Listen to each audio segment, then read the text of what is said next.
Okay. So ang atong repair guys karon is kuan Acer no, Acer laptop Core i3. So atos ning abrihan. Okay. Okay guys, nabungkang na to guys. Mao ni ang kuan no. Mao ni ang pinaka bungkag na to, mo ni ang motherboard gani. So mo ni siya ang kuan na, mo ni ang iyang problema ni is no power problem. Naay supply sa uban nga side sa component pero di gid siya mo power. Ato sa ning trubulon kung sa itong makita ni. So Acer i3 mao ni oh. So akong gikuha yung processor, nara yung processor.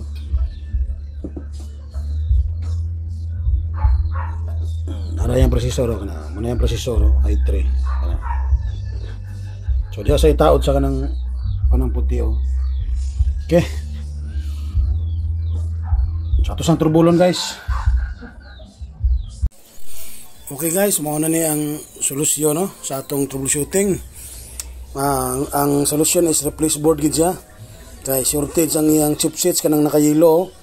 So kung atong sa pag-determine nga kuan siya ng shortage siya, kung atong testingan ng kapasitor nga nay araw nga pula, mo resistor siya sa atong tester nga short no, ang linya nga 2.5 to 5 volts line shortage siya. So ano man kita mahimo, may baligya nga chipsets.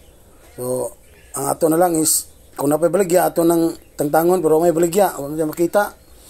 So kinahanglan gyud nga ilisdan ang iyang tibuok motherboard no. So ang intay mahimo, so na sometime na medyo lisod sayon ron ta reparon pero lisod pud pangitaon ang pisa.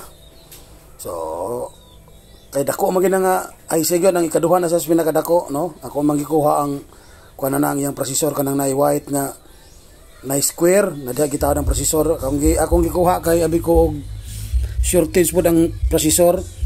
So ang akong pagsusi nako no, pagsusi sa mga linya ang kuan jud mo ay problema. Okay, so daghang salamat mga igsoon.